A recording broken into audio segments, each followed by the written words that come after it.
Hello friends, welcome to Nishira vlogs. ಎಲ್ಲರಿಗೂ ಗೌರಿ ಗಣೇಶ ಹಬ್ಬದ ಶುಭಾಶಯಗಳು. ನಾನು ಈ ವರ್ಷ ಕೂಡ ಗೌರಿ ಗಣೇಶನ ಮನೇಲಿ ಕೂಡಿಸ್ತಾ ಇದ್ದೀನಿ. ಇದು ಸೇರಿದ್ರೆ ನಂದು 4ನೇ ವರ್ಷ. ನನ್ನ ಮಗಳಿಗೆ 1.5 ವರ್ಷ ಇದ್ದಾಗಿಂದನೂ ನಾನು ಗಣೇಶ ಕೂಡಿಸ್ಕೊಂಡು ಬರ್ತಿದ್ದೀನಿ. ಯಾಕೆ ಅಂತ ಅಂದರೆ, ಇವಾಗಿನ ಮಕ್ಳುಗಳಿಗೆ ಗೌರಿ ಹಬ್ಬ ಫೆಸ್ಟಿವಲ್ಸ್ ಹೇಗಿರುತ್ತೆ ಅನ್ನೋದೆಲ್ಲ ಗೊತ್ತೇ ಇರಲ್ಲ. ಯಾಕಂದರೆ ನಾವು ಚಿಕ್ಕವರಾಗಿದ್ದಾಗ ಒಂದಷ್ಟು ಜನ ಹುಡುಗರು ಸೇರಿಕೊಂಡು ಒಂದು ಸ್ವಲ್ಪ ದುಡ್ಡೆಲ್ಲ ಕಲೆಕ್ಟ್ ಮಾಡಿ ಒಂದು ಗಣೇಶ ಕೂಡಿಸಿ ಊರಲ್ಲಿ 3 ಡೇಸ್ವರೆಗೂ ಸೆಲೆಬ್ರೇಟ್ ಮಾಡಿ ಆಮೇಲೆ ಬಿಡ್ತಾ ಇದ್ವಿ. ಬಟ್ ಇಲ್ಲೆಲ್ಲ ಸಿಟಿನಲ್ಲೆಲ್ಲ ಹಂಗಾಗಲ್ಲ. ಯಾಕಂದರೆ ಮಕ್ಳುಗಳೆಲ್ಲ ಸೇರೋದೇ ತುಂಬ ಕಡಿಮೆ. ಆದರೂ ಚಿಕ್ಕ ಮಕ್ಳು ಇರೋದ್ರಿಂದ ಸೇರೋದೆಲ್ಲ ಇನ್ನೂ ಕಡಿಮೆ. ಬಟ್ ಮಕ್ಳಿಗೆಲ್ಲ ನಮ್ಮ ಪದ್ಧತಿ, ನಮ್ಮ ಸಂಸ್ಕೃತಿನ ನಾನು ಕಲಿಸ್ಬೇಕು, ಎಲ್ಲ ಫೆಸ್ಟಿವಲ್ನು ಹೇಗೆ ಸೆಲೆಬ್ರೇಟ್ ಮಾಡಬೇಕು ಅನ್ನೋದನ್ನು ನನ್ನ ಮಕ್ಕಳು ಕಲ್ತಿರಬೇಕು ಅನ್ನೋ ಉದ್ದೇಶದಿಂದ ನಾನು ಪ್ರತಿ ವರ್ಷ ಕೂಡ ಗೌರಿ ಗಣೇಶನ ನಮ್ಮಲ್ಲಿ ಕೂಡಿಸ್ತೀನಿ. ಸೊ ಅದೇ ಥರ ಈ ವರ್ಷ ಕೂಡ ನಾನು ಗಣೇಶ ಗೌರಿ ಹಬ್ಬನ ಮನೇಲಿ ಕೂಡಿಸ್ತಾ ಇದ್ದೀನಿ. ನಾನು ತುಂಬ ದೊಡ್ಡದೆಲ್ಲ ಗಣೇಶ ಎಲ್ಲ ತೊಗೊಂಬರಲ್ಲ. ಪುಟಾಣಿದು ಸ್ಮಾಲ್ ಆಗಿರುವಂಥದ್ದು ಚಿಕ್ಕದು ಗಣೇಶ ನಾನು ತೊಗೊಬಂದು ಕೂಡಿಸ್ತೀನಿ. ಸೊ ಈ ವರ್ಷವೂ ಅಷ್ಟೇ ನಾನು ಎಲ್ಲ ರೆಡಿ ಮಾಡಿಟ್ಟಿದ್ದೀನಿ. ನನ್ನ ಮಗ, ನನ್ನ ಮಗಳು, ನನ್ನ ಹಸ್ಬೆಂಡ್ ಎಲ್ಲ ಹೋಗಿದ್ದಾರೆ ಗಣೇಶ ತೊಗೊಂಬರೋದಕ್ಕೆ. ನನ್ನ ಮಗಳು ಗೌರಿನ ಹಿಡ್ಕೊಂಬರ್ತಾಳೆ. ನಾನು ಫಸ್ಟ್ ಇಯರಿಂದನೂ ಕೂಡ ನನ್ನ ಮಗಳು ಕೈಲೇ ಗೌರಿ ಹಿಡ್ಸ್ಕೊಂಡು ಮನೆಗೆ ವೆಲ್ಕಮ್ ಮಾಡ್ಕೊತೀನಿ. ಅದು ನಂಗೆ ತುಂಬಾ ಖುಷಿ ಆಗುತ್ತೆ. ಸೊ ನನ್ನ ಗೌರಿ ಅಲ್ವಾ ಅವಳು, ಹಾಗಾಗಿ ನಾನು ಗೌರಿನ ನನ್ನ ಮಗಳು ಕೈಲಿ ಹಿಡಿಸಿ ವೆಲ್ಕಮ್ ಮಾಡಿಸ್ತೀನಿ. ಸೊ ಇವಾಗ ಅವರೆಲ್ಲ ಹೋಗಿದ್ದಾರೆ. ಇನ್ನೇನಿದ್ರು ಗಣೇಶ ಗೌರಮ್ಮನ ಮನೆಯೊಳಗೆ ವೆಲ್ಕಮ್ ಮಾಡ್ಕೋಬೇಕು. ಸೊ ನಾನೆಲ್ಲ ಪ್ರಿಪೇರ್ ಮಾಡಿ ಆಗಿದ್ದೀನಿ. ದೇವ್ರ ಮನೆಯಲ್ಲಿ ತುಂಬ ಸಿಂಪಲ್ಲಾಗಿ ನಾನು ರೆಡಿ ಮಾಡಿಟ್ಟಿದ್ದೀನಿ. ಕಡುಬು ಕೂಡ ನಾನು ಮಾಡಿಟ್ಟಿದ್ದೀನಿ. ಪ್ರತಿ ವರ್ಷವೂ ನಾನು ಸೀರೆ ಎಲ್ಲ ಹಾಕೋತಿದ್ದೆ. ಹಬ್ಬ ಪೂಜೆ ಅಂದರೆ ಯೂಶ್ವಲಿ ನಾನು ಸೀರೆನ ಹಾಕೊತಿದ್ದೆ. ಬಟ್ ಈ ವರ್ಷ ತುಂಬ ಲೇಟ್ ಆಯಿತು. ಅಂದರೆ ಕಡುಬೆಲ್ಲ ನಾನೇ ಮಾಡಿದ್ದೀನಿ ಈ ವರ್ಷ. ಸೊ ಕಡುಬು ಮಾಡಿದೆ, ಸ್ವಲ್ಪ ಲೇಟ್ ಆಯಿತು. ಆ್ಯಂಡ್ ಬ್ರೇಕ್ಫಾಸ್ಟ್ಗೂ ಅಷ್ಟೇ ನಾವು ಶಾವಿಗೆ ಮತ್ತು ಕಾಯಿ ಹಾಲು ಮತ್ತು ಮೊಳಕೆ ಕಾಳು ಸಾಂಬಾರು ಎಲ್ಲ ಮಾಡಿದ್ವಿ. ಸೊ ಅದೆಲ್ಲ ಮಾಡೋದಕ್ಕೆ ಸ್ವಲ್ಪ ಟೈಮ್ ಜಾಸ್ತಿನೇ ತೊಗೊಂತು. ಹಾಗಾಗಿ ಸ್ವಲ್ಪ ಸ್ಯಾರಿ ಎಲ್ಲ ಹಾಕ್ಕೊಂಡು ರೆಡಿ ಆಗೋಕ್ಕಾಗಲಿಲ್ಲ. ಸೊ ಹಾಗಾಗಿ ನಾನು ಡ್ರೆಸ್ಸೇ ಹಾಕ್ಕೊಂಡು ಸಿಂಪಲ್ಲಾಗಿ ರೆಡಿಯಾಗಿದ್ದೀನಿ. ಸೊ ಇನ್ನೇನಿದ್ರು ಗಣೇಶ ಗೌರಿನ ವೆಲ್ಕಮ್ ಮಾಡ್ಕೋಬೇಕು. ಹಾಗೆ ನೀವು ಯಾರಾದರೂ ಗಣೇಶ ಗೌರಿನ ಮನೇಲಿ ಕೂಡಿಸೋದಿತ್ತು ಅಂದರೆ, ಆ್ಯಂಡ್ ಹೇಗಿತ್ತು ನಿಮ್ಮ ಸೆಲೆಬ್ರೇಷನ್ನು, ನಿಮ್ಮ ದಿನ ಇವತ್ತು ಹೇಗಿತ್ತು ಅನ್ನೋದನ್ನು ಕೂಡ ನನಗೆ ಕಮೆಂಟ್ ಮಾಡಿ ಹೇಳಿ. ಹಾಗೆ ಇವತ್ತು ನನ್ನ ಒಂದು ಸ್ಮಾಲ್ ಸೆಲೆಬ್ರೇಷನ್ ಹೇಗಿತ್ತು ಅನ್ನೋದನ್ನು ಕೂಡ ನಾನು ನಿಮ್ಮ ಜೊತೆ ಈ ವ್ಲಾಗಲ್ಲಿ ಶೇರ್ ಮಾಡ್ತೀನಿ. ಗಣೇಶ ಗೌರಿ ತಂದಿದ ತಕ್ಷಣ ಕೂಡ್ಸೋದಕ್ಕೆ ಅಂತೆಲ್ಲ ನಾನು ರೆಡಿ ಮಾಡಿ ಇಟ್ಕೊಂಡಿದ್ದೀನಿ. ಇವಾಗ ಹೋಗಿದ್ದಾರೆ ತೊಗೊಂಬರ್ತಿದ್ದಾರೆ. ನಾನು ತುಂಬ ಗ್ರ್ಯಾಂಡಾಗಿ ಏನು ಡೆಕೋರೇಷನ್ ಮಾಡಲ್ಲ, ತುಂಬ ಸಿಂಪಲ್ಲಾಗಿ ಈ ಥರ ರೆಡಿ ಮಾಡಿಟ್ಟಿರ್ತೀನಿ. ಸೊ ಕೆಳಗಡೆ ಗಣೇಶ ತೊಗೊಬಂದಿದ್ದಾರೆ, ನಾನು ರೆಡಿ ಮಾಡಿಟ್ಟಿದ್ದೀನಿ. ಇವಾಗ ಹೋಗಿ ವೆಲ್ಕಮ್ ಮಾಡ್ಕೊಂಡು ಕರ್ಕೊಂಬರೋಣ ಬನ್ನಿ.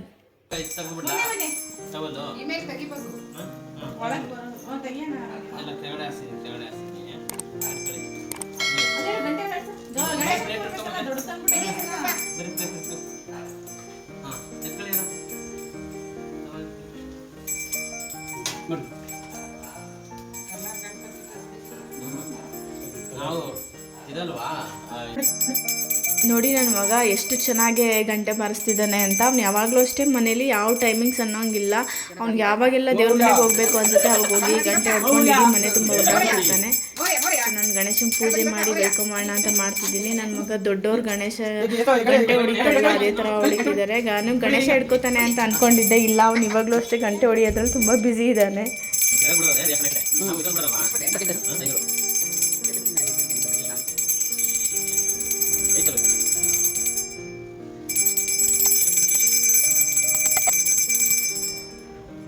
ನಾನು ಅಷ್ಟೇ ಪೂಜೆ ಮಾಡ್ತಿದ್ದೀನಿ ಗಣೇಶನ ವೆಲ್ಕಮ್ ಮಾಡ್ಕೊಳ್ಳೋದಕ್ಕೆ ಅಂತ.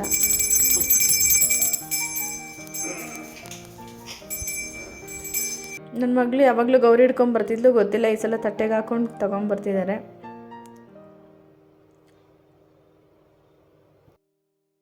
ನನ್ನ ಮಗನಿಗೆ ಹೇಳ್ತಿದ್ದೀವಿ ನಾವೆಲ್ಲ, ಇವಾಗ ಗಣೇಶನ ಹಿಡ್ಕೊ, ಅದನ್ನು ವೆಲ್ಕಮ್ ಮಾಡ್ಕೊಳ್ಳೋಣ ಮನೆ ಒಳಗೆ ಅಂತ. ಸೊ ನೀಟಾಗಿ ಎಷ್ಟು ಚೆನ್ನಾಗಿ ಹಿಡ್ಕೊತಾನೆ ನೋಡಿ ಅವನು.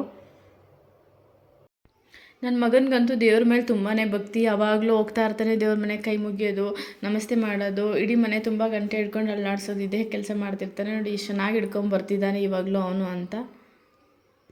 ಈ ವರ್ಷ ನಾವು ನಮ್ಮ ಅಮ್ಮನ ಮನೆಯಲ್ಲೂ ಕೂಡ ಗಣೇಶ ಗೌರಿನ ಕೂಡಿಸಿದ್ದೀವಿ. ಯಾಕೆ ಅಂದರೆ ನಮ್ಮ ಬುಜ್ಜಿ ಪಾಪು ಇದ್ದಾಳಲ್ಲ, ಹಾಗಾಗಿ ಅವಳಿಗೂ ಕೂಡ ಇನ್ಮೇಲಿಂದ ಹಬ್ಬಗಳಲ್ಲಿ ಹೇಗೆ ಸೆಲೆಬ್ರೇಟ್ ಮಾಡಬೇಕು, ಯಾಕೆ ಸೆಲೆಬ್ರೇಟ್ ಮಾಡ್ತೀವಿ ಅನ್ನೋದನ್ನು ಗೊತ್ತಿರಲಿ ಅನ್ನೋ ಇಂಟೆನ್ಷನಲ್ಲಿ ನಾವು ಅಲ್ಲೂ ಕೂಡ ಗಣೇಶ ಗೌರಿನ ಕೂಡಿಸಿದ್ದೀವಿ.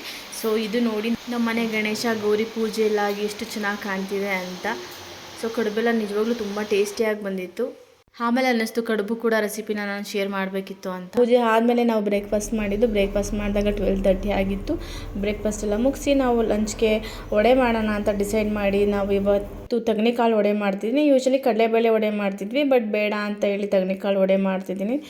ತೆಂಗಿನಕಾಳು ವಡೆ ಅಂತೂ ನಿಜವಾಗ್ಲೂ ತುಂಬಾ ಟೇಸ್ಟಿಯಾಗಿರುತ್ತೆ. ಕಡಲೆಬೇಳೆ ವಡೆಗಿಂತಲೂ ತೆಂಗಿನಕಾಳು ವಡೆ ತುಂಬ ಟೇಸ್ಟಿಯಾಗಿರುತ್ತೆ. ಯಾರಾದರೂ ಟ್ರೈ ಮಾಡಿಲ್ಲ ಅಂದರೆ ಖಂಡಿತ ಒಂದ್ಸಲ ಟ್ರೈ ಮಾಡಿ ಅಂತ ಹೇಳ್ತೀನಿ. ನಾನು ರುಬ್ಕೊಂಡು ರೆಡಿ ಮಾಡ್ತಾ ಇದ್ದೀನಿ. ಮಸಾಲ ಎಲ್ಲ ರೆಡಿ ಆಯಿತು. ಇನ್ನೇನಿದ್ರು ವಡೆ ಬೇಯಿಸೋದು ಅಷ್ಟೇ. ಲಂಚ್ಗೆ ಅಂತ ಬೇರೆ ಏನೂ ಮಾಡ್ತಾಯಿಲ್ಲ. ಬೆಳಿಗ್ಗೆ ಒತ್ತು ಶಾವಿಗೆ, ಕಾಯಿ ಹಾಲು ಮತ್ತು ಮೊಳಕೆ ಕಾಳು ಸಾಂಬಾರೆಲ್ಲ ಮಾಡಿದ್ವಿ. ಸೊ ಸಾಂಬಾರೆಲ್ಲ ಅದೇ ಇತ್ತು, ಹಾಗಾಗಿ ಬರೀ ಲಂಚ್ಗೆ ವಡೆ ಮಾತ್ರ ಪ್ರಿಪೇರ್ ಮಾಡ್ತಾಯಿದ್ದೀನಿ. ಬೇರೆ ಏನು ಸ್ಪೆಷಲ್ ಅಂತ ಮಾಡ್ತಾಯಿಲ್ಲ. ಸೊ ಬೆಳಿಗ್ಗೆನೇ ಆಯಿತಲ್ಲ ನಮ್ಮದು ಸ್ಪೆಷಲ್ ಫುಡ್ ಎಲ್ಲ. ಬಿಸಿ ಬಿಸಿ ವಡೆ ನಿಜವಾಗ್ಲೂ ತುಂಬ ಟೇಸ್ಟಿಯಾಗಿದೆ ಆ್ಯಂಡ್ ಸ್ಪೈಸಿಯಾಗೂ ಇದೆ, ತುಂಬ ಟೇಸ್ಟಿಯಾಗಿದೆ. ಈವ್ನಿಂಗು ದೇವ್ರ ಪೂಜೆಗೆ ಅಂತ ಹೇಳಿ ನೈವೇದ್ಯಕ್ಕೆ ಅಂತ ಹೇಳಿ ಕಡಲೆಕಾಳು ಉಸ್ಲಿ ಮಾಡ್ತಾಯಿದ್ದೀನಿ. ಕಡಲೆಕಾಳು ಉಸ್ಲಿ ಹೇಗೆ ಮಾಡೋದು ಅನ್ನೋದನ್ನು ಕೂಡ ನಾನು ರೆಸಿಪಿನ ಆಲ್ರೆಡಿ ಶೇರ್ ಮಾಡಿದ್ದೀನಿ. ಯಾರ್ಯಾರು ಇಂಟ್ರೆಸ್ಟ್ ಇತ್ತು ಅಂದರೆ ಹೋಗಿ ನೋಡಿ. ಆ್ಯಂಡ್ ಇದರಲ್ಲೂ ಕೂಡ ಡಿಸ್ಕ್ರಿಪ್ಷನ್ಗೆ ಆ ಲಿಂಕ್ ಹಾಕಿರ್ತೀನಿ. ಯಾರಿಗೆಲ್ಲ ಇಷ್ಟ ಆಗುತ್ತೆ ಹೋಗಿ ನೋಡಿ. ನಿಜವಾಗ್ಲೂ ಟೇಸ್ಟ್ ಅಂತೂ ತುಂಬಾ ಟೇಸ್ಟಿಯಾಗಿ ಬಂದಿದೆ. ದೇವ್ರ ಪೂಜೆ ಮಾಡಬೇಕಂದ್ರೆ ಪ್ರಸಾದ ಪ್ರಿಪೇರ್ ಮಾಡುವಾಗ ತುಂಬ ಟೇಸ್ಟಿಯಾಗಿ ಮಾಡಿದ್ರೆ ಪೂಜೆ ನೀಟಾಗಿ ದೇವ್ರಿಗೆ ಸಲ್ತು ಅನ್ನೋದು ಒಂದು ನನ್ನ ನಂಬಿಕೆ. ಹಾಗಾಗಿ ದೇವ್ರ ಪ್ರಸಾದ ಮಾಡಬೇಕು ಅಂತ ಹೇಳಿದಾಗೆಲ್ಲ ನಾನು ತುಂಬ ಕೇರ್ಫುಲ್ಲಾಗಿ ಟೇಸ್ಟಿಯಾಗಿರಲಿ ಅಂತ ಪ್ರಿಪೇರ್ ಮಾಡ್ತಾ ಇರ್ತೀನಿ. ನಿಜವಾಗ್ಲೂ ತುಂಬಾ ಚೆನ್ನಾಗಿ ಬಂದಿತ್ತು. ಸೊ ನೈವೇದ್ಯಕ್ಕೆ ಇವಾಗ ನಾವು ಗಣೇಶನ ಬಿಡ್ತೀವಿ. ನಾವು ಈವ್ನಿಂಗ್ 7:00 7:30ಗೆ ಬಿಡೋಣ ಅಂತ ಅಂದ್ಕೊಂಡಿದ್ದೀವಿ. ಇವಾಗ ನೈವೇದ್ಯಕ್ಕೆ ಅಂತ ಕಡಲೆಕಾಳು ಉಸ್ಲಿ ಮಾಡಿ ಆಯಿತು, ಅದನ್ನು ದೇವ್ರ ಮುಂದೆ ಇಡಬೇಕು. ಅಷ್ಟರಲ್ಲೇ ನೋಡಿ ನನ್ನ ಮಗ ಇಷ್ಟೆಲ್ಲ ಪೂಜೆ ಎಲ್ಲ ಮಾಡ್ಕೊಂಡು ದೇವ್ರ ಮನೇಲಿ ಕೂತ್ಕೊಂಡು ಆಟ ಆಡ್ತಿದ್ದಾನೆ ಅಂತ.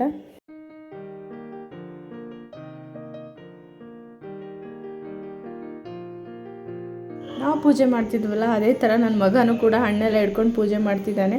ನೋಡಿ ಮಕ್ಕಳು ಈ ಥರ ಎಲ್ಲ ದೇವ್ರ ಮನೇಲಿ ಕೂತ್ಕೊಂಡು ಆಟ ಆಡೋದು, ಪೂಜೆ ಹಬ್ಬಗಳೆಲ್ಲ ಎಷ್ಟು ಕಲ್ಲೆಲ್ಲ ಮಾಡ್ತಿರ್ತಾರೆ ಅಂತ.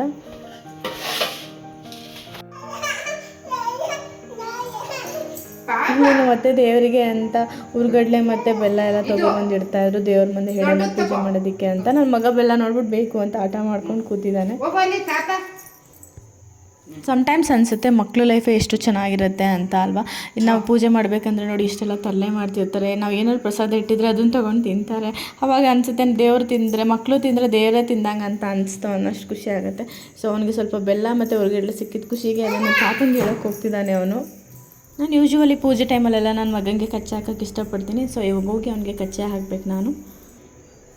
ಇವಾಗ ದೇವರ ವಿಸರ್ಜನೆ ಮಾಡೋ ಟೈಮ್ ಅಲ್ವಾ, ಹಾಗಾಗಿ ಮನೇಲಿ ಎಲ್ಲರೂ ಒಬ್ಬರಾದ್ಮೇಲೆ ಒಬ್ಬರು ಪೂಜೆ ಮಾಡಿ ಆಮೇಲೆ ವಿಸರ್ಜನೆ ಮಾಡೋಣ ಅಂತೇಳಿ ಪೂಜೆ ಮಾಡ್ತಿದ್ದಾರೆ. ಇವಾಗ ನಮ್ಮ ಅತ್ತೆ ಪೂಜೆ ಮಾಡ್ತಿದ್ದಾರೆ.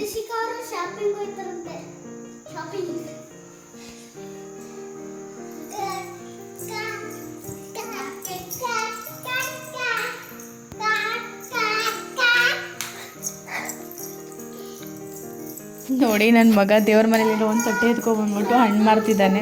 ಅವ್ನು ಯಾವಾಗಲೂ ಅಷ್ಟೇ ಏನಾದರೂ ಒಂದು ವಸ್ತು ಅಥವಾ ಒಂದು ಬಟ್ಟೆ ಸಿಕ್ತು ಅಂದರೆ ಅದನ್ನು ತಲೆ ಮೇಲೆ ಇಟ್ಕೊಂಡು ಈ ಥರ ಹಣ್ಣು ಮಾರೋ ಹೂ ಮಾರೋರ ಥರ ಆಡ್ಕೊಂಡಿರ್ತಾನೆ. ಮಕ್ಕಳ ಲೈಫೇ ತುಂಬ ಚೆನ್ನಾಗಿರುತ್ತೆ ಅಲ್ವಾ.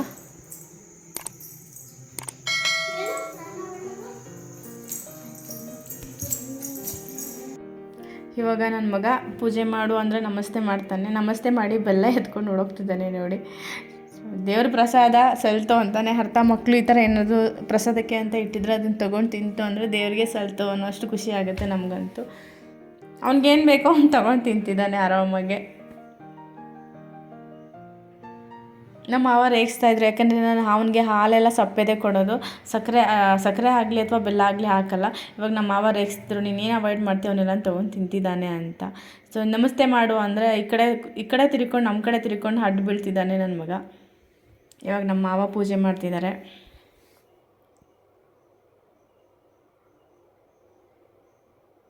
ನಮ್ಮ ಮಾವ ಪೂಜೆ ಮಾಡೋ ಟೈಮಲ್ಲೆಲ್ಲ ಅವರು ಗಂಟೆ ಹೊಡ್ಕೊಂಡೇ ಪೂಜೆ ಮಾಡೋದು. ಅದನ್ನು ನೋಡಿನೇ ನನ್ನ ಮಗ ಕಲ್ತ್ಬಿಟ್ಟಿದ್ದಾನೆ. ಯಾವಾಗಲೂ ಅಷ್ಟೇ ದೇವ್ರ ಮನೆಗೆ ಹೋಗ್ತಾನೆ, ಗಂಟೆ ತೊಗೊಂಬರ್ತಾನೆ, ಪೂಜೆ ಮಾಡ್ತಾನೆ. ಸೊ ಈಗ ನೋಡಿ ನನ್ನ ಮಕ್ಕಳು ಕೂಡ ಪೂಜೆ ಮಾಡ್ತಿದ್ದಾರೆ. ಇವಾಗ ನನ್ನ ಮಗ ಅವ್ರಿಗೆ ಆಶೀರ್ವಾದ ಕೂಡ ಮಾಡ್ತಾನೆ. ನನ್ನ ಮಗ ಬ್ಯುಸಿ ಇದ್ದಾನೆ ಬೆಲ್ಲ ತಿನ್ನೋದ್ರಲ್ಲಿ.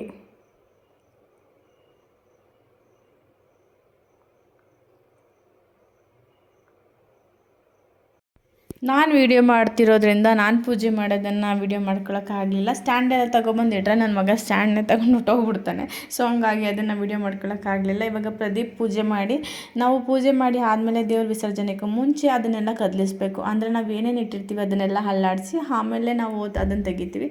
ಸೊ ಇವಾಗ ಪ್ರದೀಪ್ ಎಲ್ಲನೂ ಆ ಥರ ದೇವ್ರ ಮುಂದೆ ಪ್ರಸಾದ ಎಲ್ಲ ತೆಗೆದು ಇಟ್ಟು ಕದಲಿಸ್ತಿದ್ದಾರೆ. ಇದಾದಮೇಲೆ ನಾವು ತೊಗೊಂಡೋಗಿ ಗಣೇಶನ ವಿಸರ್ಜನೆ ಮಾಡ್ತೀವಿ. ಸೊ ಬೇಜಾರಾಗುತ್ತೆ. ನಿನ್ನೆಯಿಂದ ಪ್ರಿಪೇರ್ ಮಾಡ್ಕೊಂಡಿದ್ವಿ, ಈಗ ಮಾಡಬೇಕು, ಚೆನ್ನಾಗಿ ಮಾಡಬೇಕು ಅಂತೆಲ್ಲ ಹೇಳಿ. ಸೊ ಇವಾಗ ಕರ್ಕೊಂಡೋಗಿ ಬಿಡಬೇಕಲ್ಲ, ಬೇಜಾರಾಗುತ್ತೆ. ಗಣೇಶ ತರವಾಗಿರುವಷ್ಟು ಖುಷಿ ಗಣೇಶ ಬಿಡುವಾಗಿರಲ್ಲ, ಯಾಕಂದರೆ ಬಿಟ್ಬಿಡ್ತೀವಲ್ಲ ಅಂತ ಬೇಜಾರಾಗ್ತಾ ಇರುತ್ತೆ ನನಗೆ. ಗಂಟೆ ಮಗನೇ ನಿಂದು ಗಂಟೆ ನಿಂದು ಗಂಟೆ ಫೋನ್ ಗಣಪತಿ ಬಪ್ಪ ಮಂಗಳಮೂರ್ತಿ ಗಣಪತಿ ಬಪ್ಪ ಈ ವರ್ಷ ಹೋಯ್ತಾನೆ ಗಣೇಶ ಬಂದ ಕಾಯಿ ಕಡುಬು ತಿಂದ ಬಿದ್ದ ಗಣೇಶ ಬಂದ ಕಾಯಿ ಕಡುಬು ತಿಂದ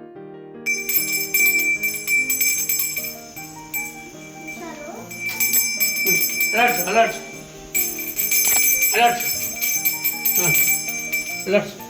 ಸೊ ಗಣೇಶ ಬಿಡೋದಕ್ಕೆ ಅಂತ ಬಕೆಟ್ಗೆ ನೀರು ತುಂಬಿಸ್ತಾ ಇದ್ದೀವಿ. ನಾವು ಬಕೆಟ್ಗೆ ಗಣೇಶನ ಮುಳುಗಿಸ್ಕೊತೀವಿ.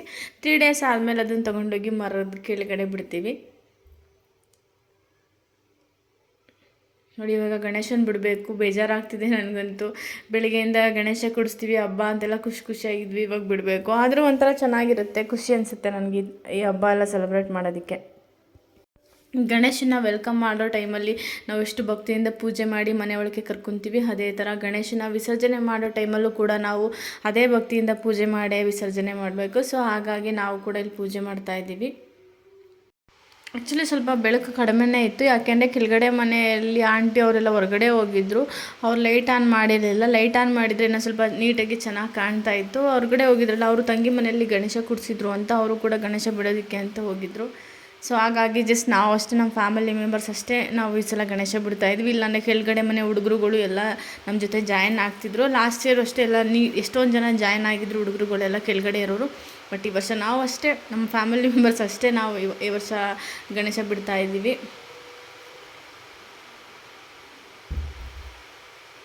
ಆಮೇಲೆಲ್ಲ ರೇಗಿಸ್ತಾಯಿದ್ರು ನನ್ನ ಹಸ್ಬೆಂಡು, ಯಾಕೆ ಹುಡುಗರಿಗೆಲ್ಲ ಯಾಕೆ ನೀವೆಲ್ಲ ಗಣೇಶನ ಬಿಡ್ಬೇಕಾದ್ರೆ ಡ್ಯಾನ್ಸ್ ಎಲ್ಲ ಮಾಡಬೇಕಿತ್ತಲ್ವ ಅಂತೆಲ್ಲ ರೇಗಿಸ್ತಾಯಿದ್ರು. ಸೊ ಇವಾಗ ನಾವು ಗೌರಿನ ಬಿಡ್ತಾಯಿದ್ದೀವಿ. ಫಸ್ಟು 3 ಸಲ ಮುಳುಗಿಸ್ಬೇಕು. ವರ್ಣಿಕಾ ಮತ್ತು ಗೊಂಬೆ ಇಬ್ಬರು ಕೂಡ 3 ಸಲ ಮುಳುಗಿಸ್ತಿದ್ದಾರೆ ನೋಡಿ. ಇವಾಗ ಗೌರಿ ವಿಸರ್ಜನೆ ಆಯಿತು. ನೆಕ್ಸ್ಟ್ ಏನಿದ್ರು ಗಣೇಶನ ಪ್ರದೀಪ್ ಎತ್ಕೊತಾರೆ. ಇವರೇ 3 ಸಲ ಮುಳುಗಿಸ್ತಾರೆ, ಯಾಕಂದರೆ ದೊಡ್ಡದಲ್ವ. ಇನ್ ಕೇಸ್ ಏನಾದರೂ ಮಕ್ಕಳುಗಳು ಬೀಳ್ಸೋದು ಅದು ಏನಾದರೂ ಮಾಡಿದ್ರೆ ಚೆನ್ನಾಗಿರಲ್ಲ ಅಂತೇಳಿ ಪ್ರದೀಪ್ ಯಾವಾಗಲೂ ಗಣೇಶನ ವಿಸರ್ಜನೆ ಮಾಡ್ತಾರೆ. ಸೊ ಈ ವರ್ಷ ನನ್ನ ಮಗಳು ಕೂಡ ಕೈ ಜೋಡಿಸಿದ್ದಾಳೆ. ನೆಕ್ಸ್ಟ್ ಇಯರ್ ಮೋಸ್ಟ್ಲಿ ನನ್ನ ಮಗ ಕೂಡ ಕೈ ಜೋಡಿಸ್ತಾನೆ ಗಣೇಶ ಬಿಡೋದಕ್ಕೆ, ತರೋದಕ್ಕೆ, ಎಲ್ಲದಕ್ಕೂ ಅಂತ ಅನಿಸುತ್ತೆ. ಸೊ ಇದನ್ನು ಅಷ್ಟೇ 3 ಸಲ ಮುಳುಗಿಸಿ 3 ಸಲ ಎತ್ಕೊಂಡು ಆಮೇಲೆ ವಿಸರ್ಜನೆ ಮಾಡಬೇಕು. ಸೊ ನಾವು ಅದೇ ಥರ ಮಾಡ್ತಾಯಿದ್ದೀವಿ. ಸೊ ಗಣೇಶನ ಬಿಟ್ಟಾಯಿತು ಅಂತ ಅಂದರೆ ಗೌರಿ ಗಣೇಶ ಹಬ್ಬ ನಮ್ಮ ಮನೆಯಲ್ಲಿ ಮುಗೀತು. ಸೊ ಇದಾಗಿತ್ತು ಈ ವರ್ಷದ ಗೌರಿ ಗಣೇಶ ಹಬ್ಬ ಸೆಲೆಬ್ರೇಷನ್ ನಮ್ಮ ಮನೆಯಲ್ಲಿ.